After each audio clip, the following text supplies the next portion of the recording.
ശരി, ശ്രീ സിബി സത്യൻ, രണ്ട് കാര്യങ്ങൾ സംഭവിച്ചു. ഒന്ന്, ഹൈക്കമാൻഡിന്റെ മാനസപുത്രനെ ഹൈക്കമാൻഡ് തന്നെ കൈവിട്ടു. അപ്പോൾ പ്രതീക്ഷിച്ചിരുന്ന കാര്യം എന്ന് പറയുന്നത് KC മുഖ്യമന്ത്രി ആയില്ലെങ്കിലും അടുത്ത പിന്തുണ രമേശ് ചെന്നിത്തലയ്ക്ക് വരും എന്നായിരുന്നു. അതും നടന്നില്ല.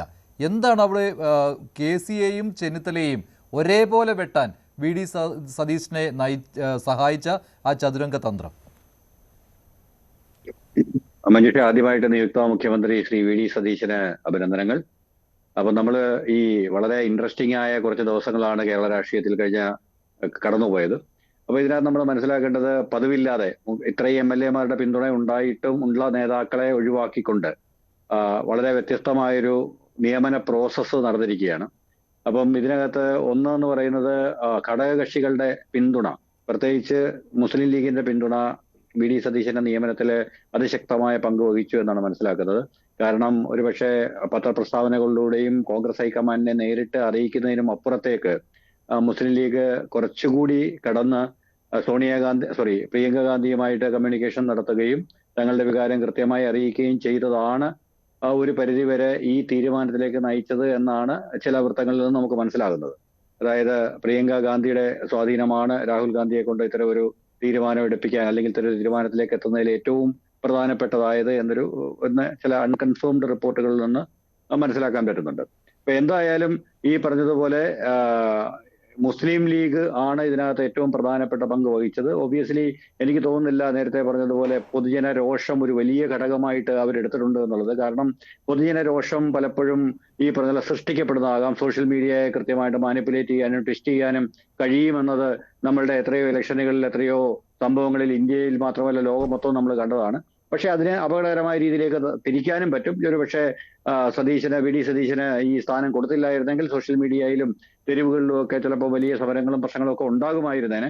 പക്ഷെ എന്തായാലും രണ്ട് കാര്യങ്ങളാണ് സംഭവിച്ചിരിക്കുന്നത്. ഒന്ന് എന്ന് പറയുന്നത് ആ ഒരു പൊതുജന വികാരവും ഘടകകക്ഷികളുടെ സമ്മർദ്ദവും ഹൈക്കമാൻഡ് കൃത്യമായിട്ട് ഉൾക്കൊണ്ടു.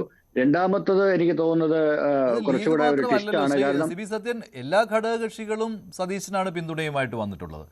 അതിൽ PJ ജോസഫിന്റെ നിലപാട് എന്ന് പറയുന്നത് തെരഞ്ഞെടുക്കപ്പെട്ട ആളിൽ നിന്ന് ഒരു മുഖ്യമന്ത്രി ഉണ്ടാവട്ടെ എന്നായിരുന്നു. അവിടെ KCക്ക് അല്ല പിന്തുണ. അതെ. അപ്പൊ അവിടെ അവര് കോമൺ ആയിട്ടൊരു പിന്തുണ പ്രഖ്യാപിച്ചതല്ലോ. പക്ഷേ മുസ്ലിം ലീഗാണ് അതിശക്തമായൊരു നിലപാടെടുത്തത് ഇക്കാര്യം. പിന്നെ അതുപോലെ രസകരമായ മറ്റൊരു കാര്യം എന്ന് പറയുന്നത്, ഹൈക്കമാൻഡ് ഒരു പുതിയ കീഴ്വഴക്കം ആരംഭിച്ചു. അതായത് തെരഞ്ഞെടുക്കപ്പെട്ട MLA-മാരുടേതിനേക്കാൾ ഉപരിയായിട്ട് ഈ പറഞ്ഞതുപോലെ പൊതുജന രോഷവും പൊതുജനങ്ങളെ മാനിപ്പുലേറ്റ് ചെയ്യാനുള്ള ശേഷി, അതായത് സോഷ്യൽ മീഡിയയെ കൃത്യമായിട്ട് ഉപയോഗിച്ചുകൊണ്ട് രംഗത്ത് വരാനുള്ള ഒരു ശേഷിയൊക്കെ കണക്കിലെടുക്കുമെന്നുള്ളത് നമ്മൾ മനസ്സിലാക്കേണ്ട ഒരു കാര്യം. നമ്മൾ മാനിപ്പുലേഷൻ എന്ന വാക്കല്ല ഞാൻ ഉദ്ദേശിച്ചത്. മാനിപ്പുലേഷൻ നെഗറ്റീവായിട്ടല്ല ഉദ്ദേശിച്ചത്, ആംപ്ലിഫൈ ചെയ്യാനുള്ള കപ്പാസിറ്റി. അപ്പൊ നമ്മൾ പറയുന്ന ഒരു സംഗതി എന്ന് പറയുന്നത്, ഇതിനകത്ത് ഈ 3 നേതാക്കന്മാരെ എടുത്തു നോക്കുക. ഇതിനകത്ത് ഏറ്റവും ഗംഭീരമായിട്ട് സോഷ്യൽ മീഡിയ ഉപയോഗിക്കാൻ അറിയാവുന്ന, ഏറ്റവും നല്ല ആ ഒരു ആധുനിക രീതികളോട് കുറച്ചുകൂടെ താതാത്മ്യം പ്രാപിച്ച ഒരു നേതാവാണ് ശ്രീ VD സതീശൻ.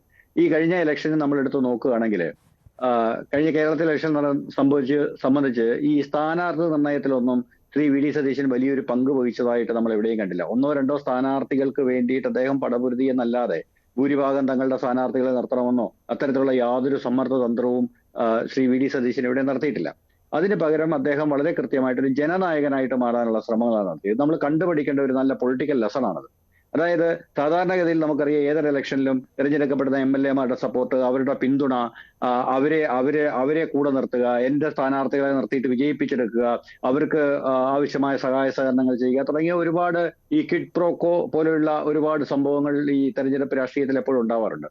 പക്ഷെ ഇവിടെ വളരെ ഡിഫറെന്റ് ആയിട്ട് ഇത്തവണ കണ്ട ഒരു സംഗതി എന്ന് പറയുന്നത്, ശ്രീ VD സതീശൻ ഇത്തരം സ്ഥാനാർത്ഥി നിർണയ പ്രക്രിയയിലോ അല്ലെങ്കിൽ അതുപോലുള്ള സംഭവങ്ങളിലോ ഒന്നും അതിഗംഭീരമായിട്ടോ അല്ലെങ്കിൽ ഓവറായിട്ടോ ഇടപെട്ടില്ല. ഒരുപക്ഷെ നമ്മൾ കോൺഗ്രസിന്റെ ഇത്തവണത്തെ അല്ലെങ്കിൽ UDFന്റെ ഇത്തവണത്തെ ഒരു ഇലക്ട്രൽ ഹിസ്റ്ററി എടുത്ത് നോക്കുകയാണെങ്കിൽ ഇത്തരം കാര്യങ്ങൾ ഭൂരിഭാഗവും കൈകാര്യം ചെയ്ത ശ്രീ KC വേണുഗോപാലാണെന്ന് നമുക്ക് കാണാൻ കഴിയും. അദ്ദേഹമാണ് കൃത്യമായിട്ട് സ്ഥാനാർത്ഥി നിർണയത്തിലും ഓരോ സ്ഥലങ്ങളിൽ ഏത് സ്ഥാനാർത്ഥി നിർത്തിയാൽ വിജയിപ്പിച്ചെടുക്കാം തുടങ്ങി എല്ലാ കാര്യങ്ങളും വളരെ കൃത്യമായിട്ട് നോക്കി മനസ്സിലാക്കി അതിനനുസരിച്ച് ഈ പറഞ്ഞതുപോലെ സ്ഥാനാർത്ഥികളെ നിർത്തി ഇലക്ഷൻ സ്ട്രാറ്റജി ഉണ്ടാക്കി എല്ലായിടത്തും കൃത്യമായിട്ട് ഫണ്ടുകൾ എത്തിക്കാനും ഒക്കെ നേതൃത്വം കൊടുത്ത് ഈ തെരഞ്ഞെടുപ്പിന്റെ ചക്രം ചലിപ്പിച്ച ഒരാൾ ശ്രീ KC വേണുഗോപാലാണ്.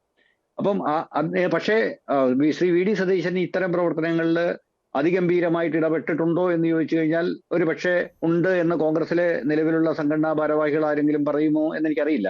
പക്ഷെ അതിനിപ്പുറത്തായിട്ട് വി ഡി സതീശൻ ചെയ്തൊരു സംഭവം എന്ന് പറയുന്നത് ജനങ്ങളെ, ഒരു മാസിനെ എങ്ങനെ ഇളക്കി മറിച്ച് ഒരു ജനങ്ങളുടെ ലീഡറായിട്ട് എങ്ങനെ മാറാം എന്നുള്ള ഒരു പുതിയ രസതന്ത്രം മുന്നോട്ട് കൊണ്ടുവരികയാണ് ചെയ്തത്. അപ്പൊ അതിമാരകമായിട്ട് അദ്ദേഹം മുന്നോട്ട് വെച്ച ഈ ഒരു ആശയം കേരളത്തിലെ മുഴുവൻ ജനങ്ങളും വി ഡി സതീശൻ എന്ന ഒരു ആശയത്തോട് ഐക്യപ്പെടത്തക്ക രീതിയിൽ അദ്ദേഹം കേരളത്തിന് വേണ്ടി ഒരു പുതിയ വിഷൻ മുന്നോട്ട് വെക്കുന്നു. അദ്ദേഹം കേരളത്തിന് വേണ്ടിയിട്ട് ആധുനികതയെ പറ്റി സംസാരിക്കുന്നു, ആധുനിക കേരളത്തെ പറ്റി സംസാരിക്കുന്നു, അദ്ദേഹം നിലപാടുകളെ പറ്റി സംസാരിക്കുന്നു. അദ്ദേഹം സാധാരണഗതിയിൽ ചെയ്യുന്ന ഇലക്ഷനറിങ് അല്ലെങ്കിൽ ഇലക്ഷൻ എഞ്ചിനീയറിംഗിൽ ഒന്നും പങ്കെടുക്കുന്നേയില്ല.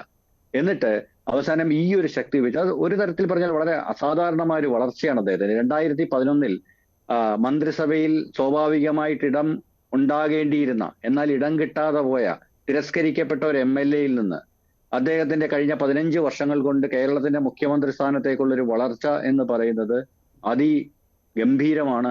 ഒരു മനോഹരമായ പൊളിറ്റിക്കൽ ലെസണാണ്. അത് നമ്മൾ കാണാതെ പോകരുത്. ശരി, ചർച്ചയിലേക്ക് വരാം. ഒരു ഇടവേള വേണം. അതുകൊണ്ടാണ് 7:30 ലോക്ഭവനിലെത്തി VD സതീശൻ ഗവർണറെ കാണും എന്നാണ് ഇപ്പോഴുള്ള വിവരം.